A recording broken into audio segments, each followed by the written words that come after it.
এটিকে ঘিরে কিন্তু ব্যাপক প্রস্তুতি নিয়েছে এই সংগঠনটি।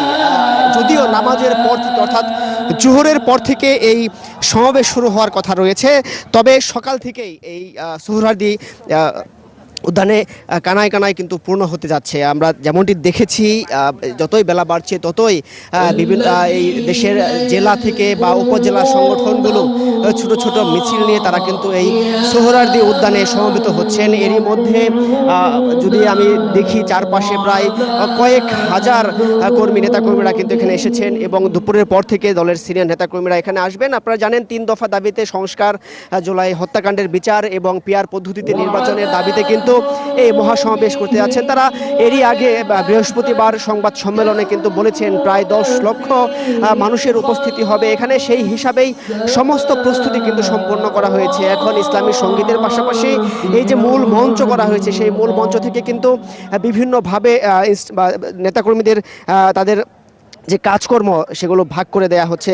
সেই জায়গা থেকে আমরা যেমনটি দেখেছি যে এই ইসলামী আন্দোলন বাংলাদেশের যে অঙ্গ সংগঠনগুলো রয়েছে, ইসলামী আন্দোলন বাংলাদেশের অঙ্গ সংগঠনের মধ্যে ইসলামী ছাত্র আন্দোলন বাংলাদেশ, ইসলামী যুব আন্দোলন, ইসলামী শ্রমিক আন্দোলন বাংলাদেশ এবং ইসলামী মুক্তিযোদ্ধা প্রজন্ম পরিষদ, ইসলামী আইনজীবী পরিষদ সহ জাতীয় শিক্ষক ফোরাম ও জাতীয় উলামা মাশায়েখ পরিষদ, এই সবকটি সংগঠনের পক্ষ থেকেই কিন্তু বিভিন্ন কর্মসূচির তারা দায়িত্ব পালন করছেন, বিভিন্ন কাজ ভাগ করে নিয়েছেন। সেই জায়গা থেকে প্রস্তুতি, আমরা যদি বলি যে এই জোহরের নামাজের পর যেই মহাসমাবেশের ঘোষণা দেওয়া হয়েছে সেটিকে ঘিরে সমস্ত প্রস্তুতি সম্পন্ন করা হয়েছে। এছাড়াও মহাসমাবেশে বিশেষ সভাপতিত্ব করার কথা রয়েছে ইসলামী আন্দোলন বাংলাদেশের আমির মুফতি সৈয়দ রেজাউল করিম। এবং এছাড়াও পিআর পদ্ধতিতে নির্বাচনের দাবিতে যে একমত, অর্থাৎ পিআর পদ্ধতিটি যদি আপনাদের একটু বিশ্লেষণ করি, যে এই পদ্ধতিতে সারা বাংলাদেশে যত শতাংশ ভোট পড়বেন তার যেই শতাংশ একটি রাজনৈতিক দল পাবেন, সেই হিসাবে তারা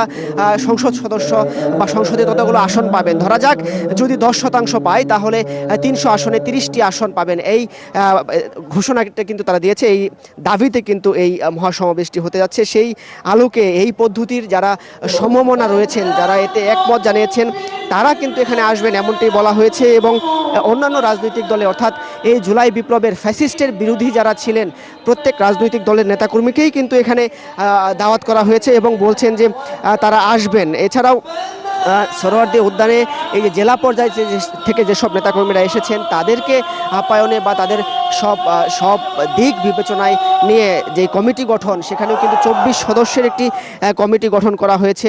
এখানে নায়েবে আমিরকে আহ্বায়ক করে কিন্তু এই কমিটির দায়িত্ব দেওয়া হয়েছে। তারাও সব জায়গায় দায়িত্ব পালন করছেন। এবং এই যে তারা যেই বেশ কিছু অভিযোগও রয়েছে, গত বৃহস্পতিবার যে সংবাদ সম্মেলনটি করেছেন সেখানে কিন্তু এই কার্যক্রমকে ব্যাহত করার জন্য বা এই মহাসমাবেশকে কেন্দ্র করে এরই মধ্যে আমরা দেখেছি বিভিন্ন জেলা, উপজেলা এবং বিভিন্ন এলাকায় মিছিল সমাবেশ করেছে বাংলাদেশ ইসলামী আন্দোলন। সেই জায়গায় বিভিন্ন জায়গায় কিছু অপ্রীতিকর ঘটনা ঘটেছে। সেই ঘটনাগুলোতে কিন্তু বলা হয়েছে যে অভিযোগ করা হচ্ছে, এখানে নাশকতা করা হচ্ছে এবং এই সমাবেশকে প্রতিহত করার জন্য একটি চক্র এখানে কাজ করেছে।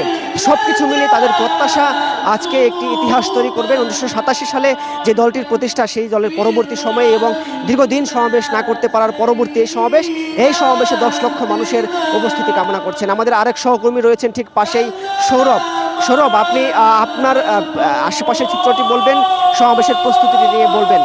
সৌরভ।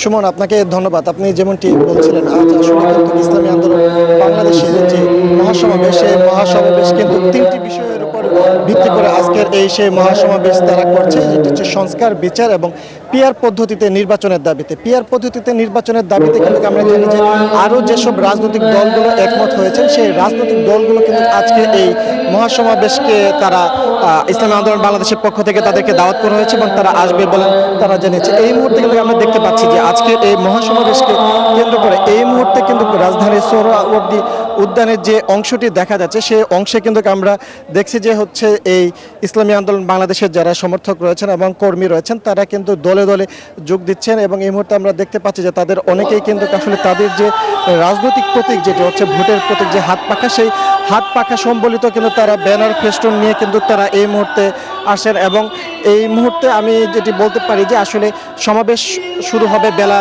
দুপুর 2টা নাগাদ, এবং অর্থাৎ বাদ জোহর সেই সমাবেশ শুরু হবে। কিন্তু সেই সমাবেশ শুরু হওয়ার আগে কিন্তু আমরা দেখেছি যে সকাল থেকে খণ্ড খণ্ড মিছিল, এবং সেই সাথে কিন্তু রাজধানী শহর ঢাকার বাইরের বিভিন্ন অঞ্চল থেকে কিন্তু এই ইসলামী আন্দোলন বাংলাদেশের যারা কর্মী সমর্থকরা রয়েছেন তারা কিন্তু সোহরাওয়ার্দী উদ্যানমুখী হয়ে কিন্তু এই মুহূর্তে মূল মঞ্চের কাছাকাছি তারা চলে আসেন। আপনারা দেখতে পাচ্ছেন যে আসলে এখনো সমাবেশ শুরু হওয়ার প্রায় 4 ঘন্টা বাকি, কিন্তু এরই মধ্যে কিন্তু জনসমাগমে পরিণত হয়ে গেছে পুরো সোহরাওয়ার্দী উদ্যান। এবং আরেকটি যেটা বিষয় জানাতে চাই যে মূল সমাবেশ যে দুপুর 2টায় শুরু হবে, তার আগে কিন্তু এই মুহূর্তে আমরা দেখতে পাচ্ছি যে মূল মঞ্চে ইসলামিক সঙ্গীত, হাম এবং নাত এগুলো পরিবেশন করা হচ্ছে। পাশাপাশি কিন্তু তারা যে ইসলামিক বিভিন্ন সঙ্গীত সেগুলো পরিবেশন করছে। আমরা এই মুহূর্তে দেখতে পাচ্ছি যে একটি বিশাল মিছিল নিয়ে কিন্তু হচ্ছে ইসলামী আন্দোলনের একটি গ্রুপ কিন্তু এই মুহূর্তে সোহরাওয়ার্দী উদ্যানে প্রবেশ করছে। একই সাথে কিন্তু আমরা দেখেছি যে সোহরাওয়ার্দী উদ্যানের যে বিভিন্ন গেটগুলো রয়েছে সেই বিভিন্ন প্রবেশ মুখ দিয়ে কিন্তু তারা আজকের এই সমাবেশ স্থলে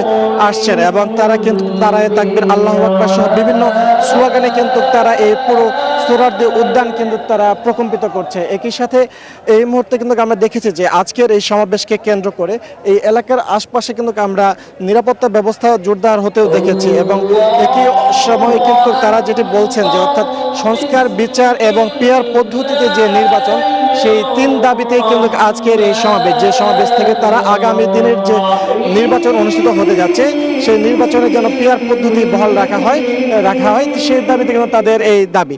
এর আগে কিন্তু আমরা দেখেছি যে ইসলামী আন্দোলন বাংলাদেশ এর আগে কিন্তু জুলাই অভ্যুত্থানের পর এই বড় পরিসরে কিন্তু তারা কোনো ধরনের এই ধরনের মহাসমাবেশ করতে পারেনি। তবে জুলাই অভ্যুত্থানের পর 5 আগস্ট পরবর্তী সময় বাংলাদেশে আজকের এই বিশাল শোডাউনের মধ্য দিয়ে কিন্তু তারা তাদের যে জানান দেওয়া, সেই জানান দেওয়ার চেষ্টা করছে তারা। এবং সেখান থেকে তারা যে তাদের 3 দফা দাবি, সেই 3 দফা দাবি নিয়ে আজকের এই সমাবেশ। আমরা পরবর্তীতে আবারও আপনাদের সাথে যুক্ত হবে এবং এখানকার সবশেষ তথ্য আপনাদেরকে জানাবো।